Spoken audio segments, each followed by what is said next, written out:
Hello and welcome to my channel.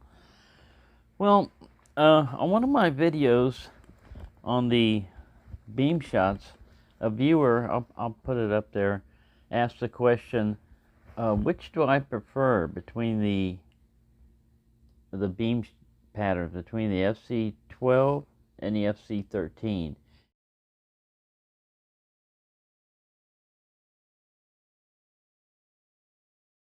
And I just, recently got this FC13, so I couldn't, completely compare the two exactly. I'm going to do that later on, but it got me to thinking because I looked at it, and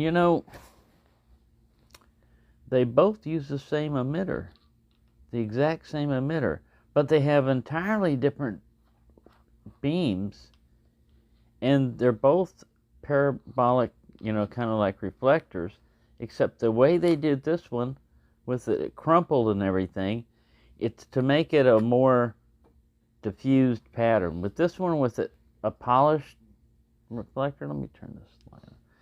With a more polished reflector like that, you're going to have crisp, defined, circles. And look how low that emitter is sitting down there. It's sitting way up on this one and wider. So you're not going to have the range. You're not going to have the range with this type of setup, which got me to thinking, wow, they're both 18650 flashlights.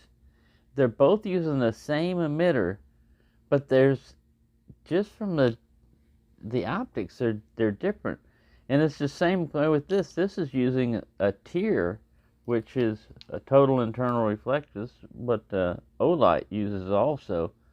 The advantage of that is you can get the same kind of like optically the same length as not doing it physically, with a longer tube. Now, that brings down it comes down to the basic question, of which is better, flood or spot. Well, it depends on your situation. There are situations where you want a spot, and I'll tell you one of them is like water.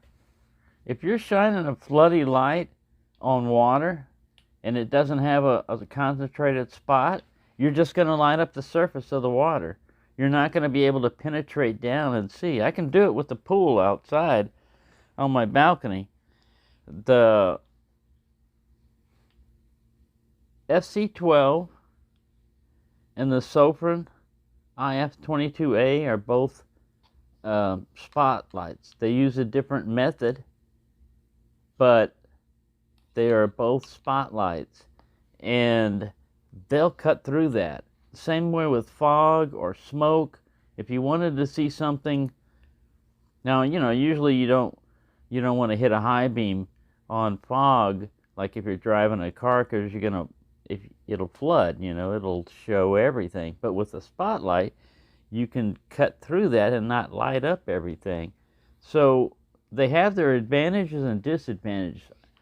What I would like to see Wurkkos do is they didn't to get this beam. Let's say that you like the spot, the beam of the FC12.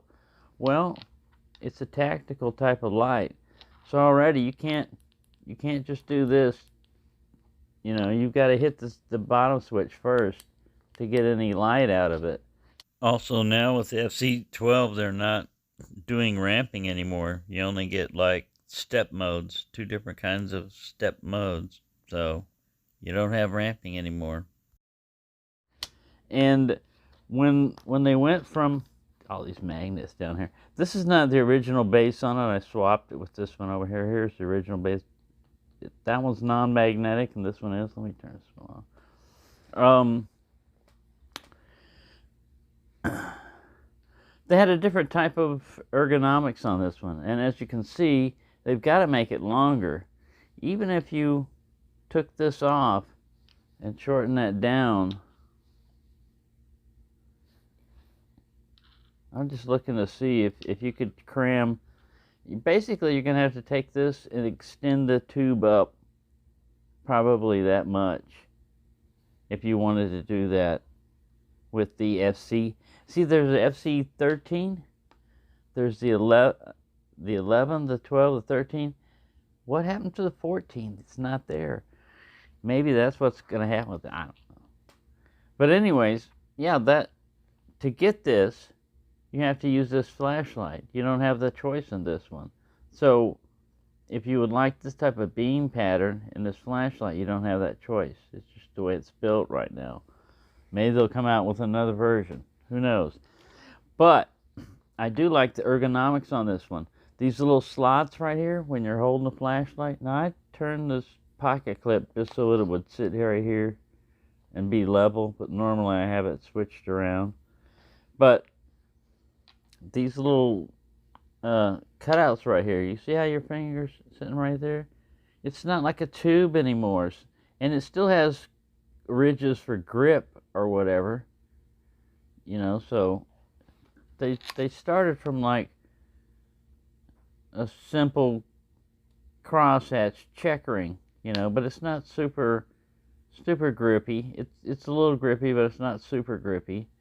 And then they started going into this kind of like, we won't get into what this reminds a lot of people of, ribbed, but you know, this is much better. I mean, ergonomically, just feel. And same way with this button. If you look, you start off with a little plastic button.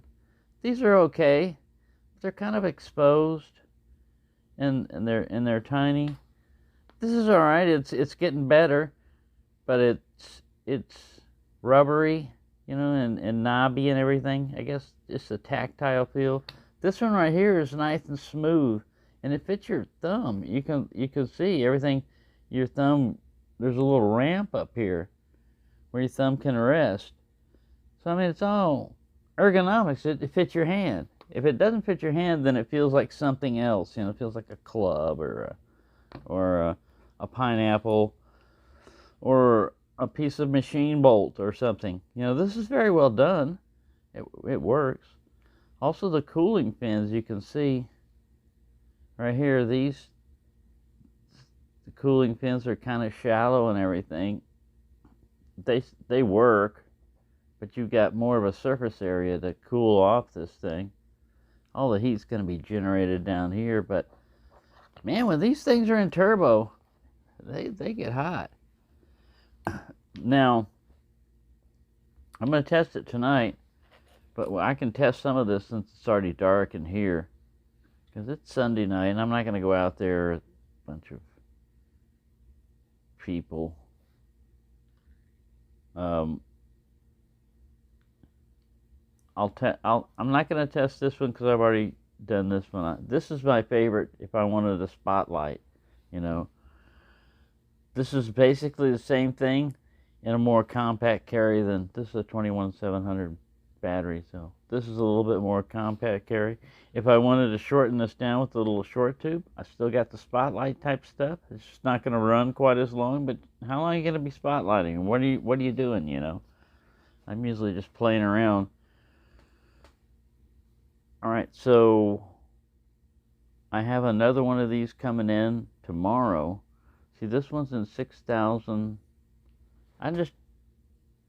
I see the difference in the tint too, because the one that I've got coming in uses the emitter that's in this one, an XHP50 or something like that. So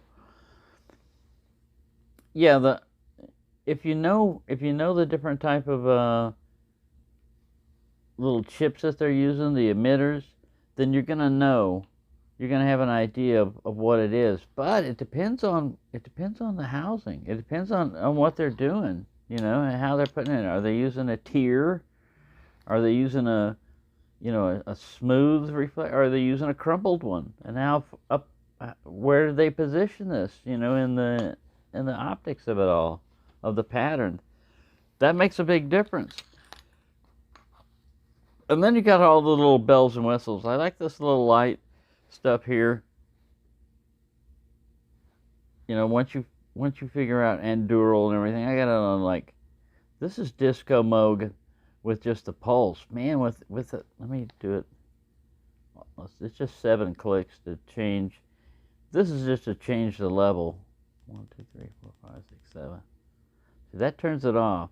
So if you didn't like it, you don't like disco mode, and you don't want it going, you don't want the lights at all on, it's off. If you want it on to come on low, it's going to be 7. Now it's going to be low disco because I haven't changed the modes. 1, 2, 3, 4, 5, 6, 7. See, look at this. Now on high, the next one on high, this optically like freaked me out sometimes. I look at it and my eyes like, is this circle moving? My glasses are not in the best shape in the world, so here it comes. Look at that. It's fairly calm here in the camera, but this thing is like swirling, rotating. It's like a flying saucer. I don't know. I don't know what I did there. I think I turned it off. Uh-oh. Now, if you hit the wrong amount of clicks, you get in. I'm in a momentary mode where it's just like I can play SOS now.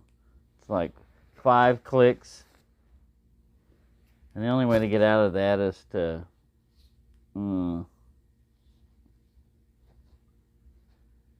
All right, so 1, 2, 3, 4, 5, 6, 7.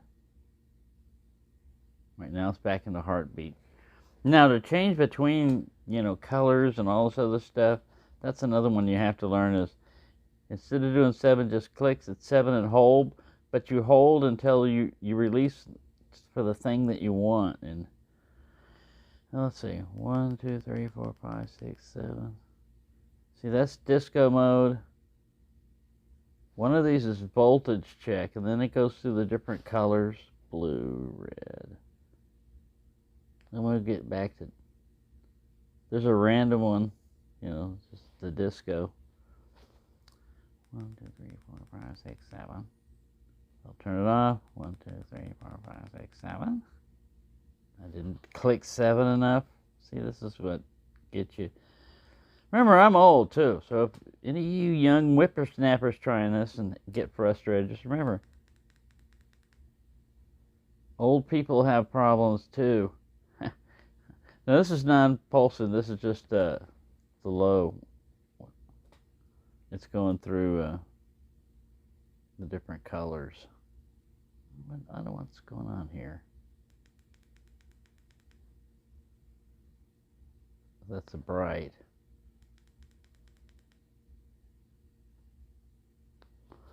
See how you can get lost in this? There we go.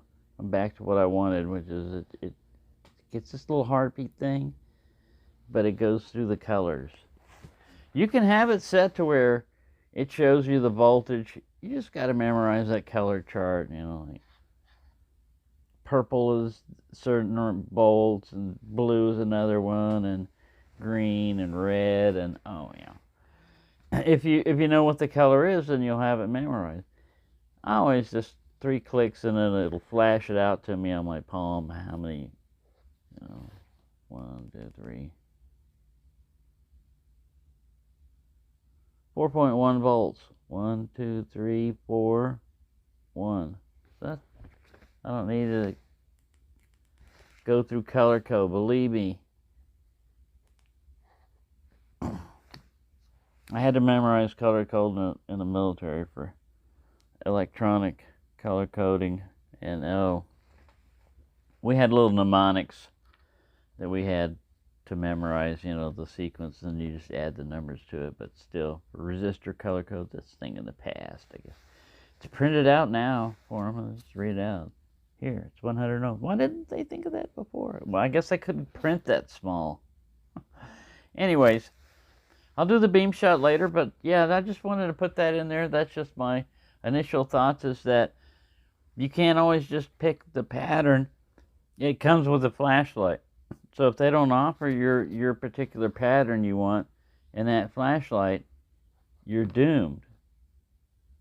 you know, you're basically doomed, because you can't just swap heads, because then you're just getting this flashlight here. It still needs a tail switch or some way of turning this on and off. With this one, you can put this head on there, but what's it going to do with the tail switch? It doesn't need that. So yeah, there you go. That's part one of my answer to that question. But yeah, it's a good question. It's just like with knives, you know, which is the best knife pattern? It depends on what you want to use it for. If you've got open area, a spotlight is best. You know, like an open field, a desert, long unobstructed range where you can take use of that beam. But for general use, you know, like a jungle or an apartment or urban dwelling and stuff like that, a little bit floodier. A combination really is best. And I think that's what they were trying to go for here. They were trying to, you know, get the best of both worlds. They liked the spotlight effect of this emitter, but they wanted more flood, and that's how you get that little orange peel, not the bezel. That also shows up when you shine the light, though. It kind of gives a little orange light off on it. Anyways, there you go. Thank you for listening to my rambling about flashlights. And have a nice day.